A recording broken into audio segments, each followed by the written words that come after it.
नमस्कार दोस्तों, जय श्री कृष्णा। आज हम इंडियन पॉलिटी में राष्ट्रपति वाला जो टॉपिक है उसका हम अध्ययन करेंगे। उसमें राष्ट्रपति की शक्तियाँ कौन से अनुच्छेद में हैं, उनकी आपातकाल शक्तियाँ कौन सी हैं, तो इन सब अनुच्छेदों का आज हम अध्ययन करेंगे। और जो अगर आपको क्लास अच्छी लगे तो आप अपने मित्रों में और जो प्रतियोगी परीक्षाओं की तैयारी कर रहे हैं उनको आप क्लास को शेयर जरूर करें और चैनल को सब्सक्राइब करें, ताकि ऐसी ही जो क्लासें हैं वो आपको आगे आने वाले समय में भी मिल सकें। तो चलिए अपन चलते हैं अपने टॉपिक की तरफ। भारत के राष्ट्रपति। राष्ट्रपति देश का प्रथम नागरिक होता है, देश का मुखिया होता है। तीनों सेनाओं का जो सर्वोच्च सेनापति है वो राष्ट्रपति होता है। भारतीय राष्ट्रपति की तुलना ब्रिटेन के राजा से की जाती है। राष्ट्रपति संघ की जो कार्यपालिका का संवैधानिक प्रधान वो राष्ट्रपति होता है। वास्तविकता में जो प्रधान है वो प्रधानमंत्री होता है, लेकिन संवैधानिक जो प्रमुख है वो राष्ट्रपति को माना जाता है। कार्यपालिका का नाममात्र अध्यक्ष राष्ट्रपति होता है। राष्ट्रपति के पद की उम्मीदवारी के लिए न्यूनतम जो आयु है वो 35 वर्ष है। वर्तमान में राष्ट्रपति द्रौपदी मुर्मू है।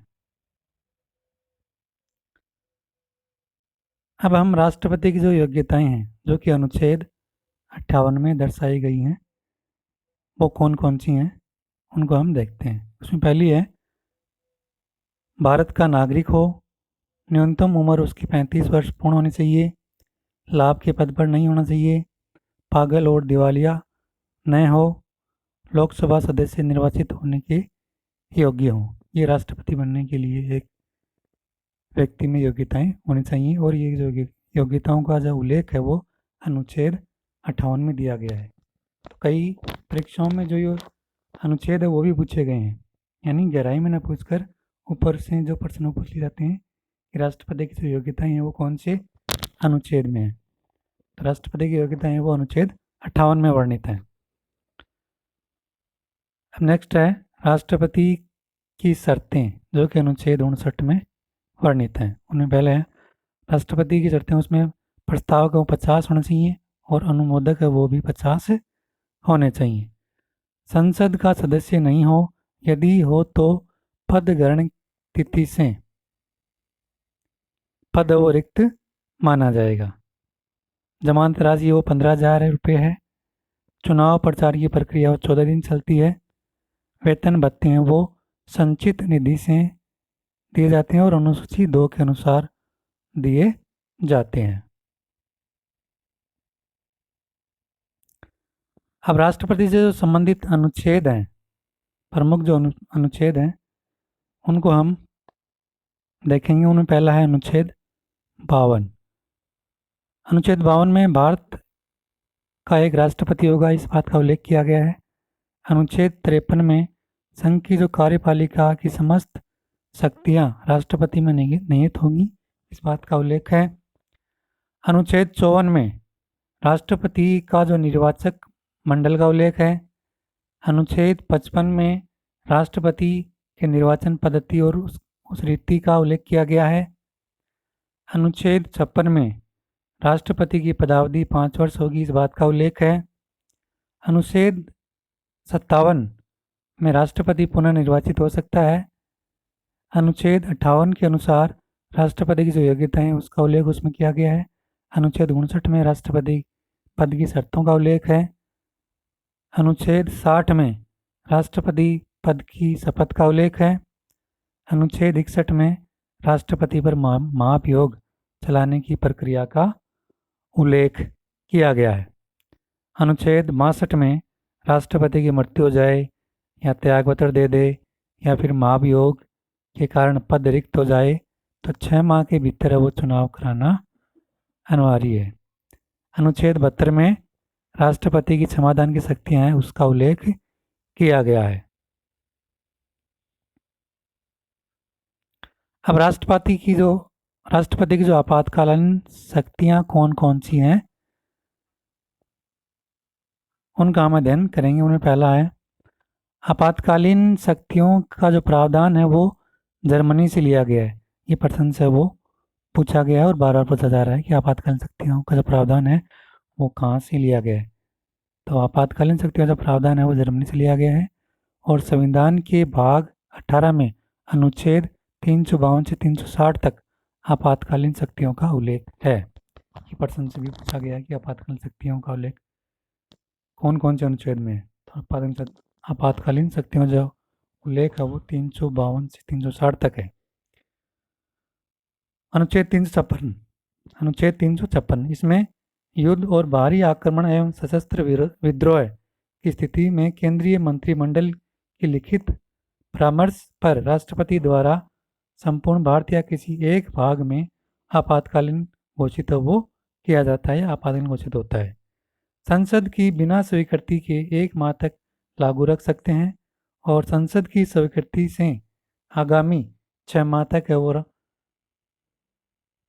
आपातकालीन शक्तियों का जो प्रावधान है वो लागू रह सकता है। इसकी जो अधिकतम समय सीमा वो निर्धारित नहीं है और आज तक 3 बार आपातकाल की घोषणा वो हो चुकी है। उसमें पहली बार हुई थी 1962 में, दूसरी बार 1971 में और तीसरी बार 1975 में आपातकाल की जो घोषणा वो की गई थी।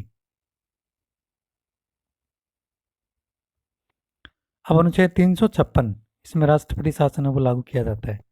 राज्यों में संवैधानिक तंत्र की विफलता पर राज्यपाल की लिखित अनुशंसा पर राष्ट्रपति शासन को लागू किया जाता है, लेकिन संसद से 2 माह के भीतर साधारण बहुमत से स्वीकृति वो अनिवार्य है। संसद की स्वीकृति के बाद इसे घोषणा तिथि से 6 माह तक ये जो राष्ट्रपति शासन है वो लागू रहेगा।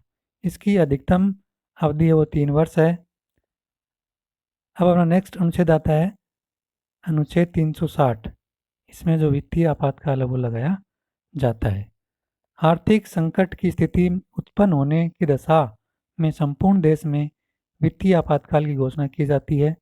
संसद की स्वीकृति के बिना 2 माह तक ये लागू रह सकता है और संसद की स्वीकृति के बाद आगामी 6 माह तक ये लागू रहेगा। आपातकाल में न्यायिक अधिकारियों के जो वेतन भत्ते हैं उनको काट सकते हैं। अब अपन राष्ट्रपति के बारे में जो महत्वपूर्ण तथ्य हैं उनसे जो प्रश्न जो बार बार एग्जाम्स में पूछे जाते हैं, तो जो महत्वपूर्ण तथ्य हैं उनका हम अध्ययन करेंगे। उनमें पहला है मंत्रिपरिषद सामूहिक रूप से लोकसभा के प्रति उत्तरदायी होती है। दूसरा है मंत्रिपरिषद व्यक्तिगत रूप से राष्ट्रपति के प्रति उत्तरदायी होती है। भारत के प्रथम राष्ट्रपति राजेंद्र प्रसाद थे। एकमात्र निर्वाचित व मनोनीत राष्ट्रपति राजेंद्र प्रसाद थे।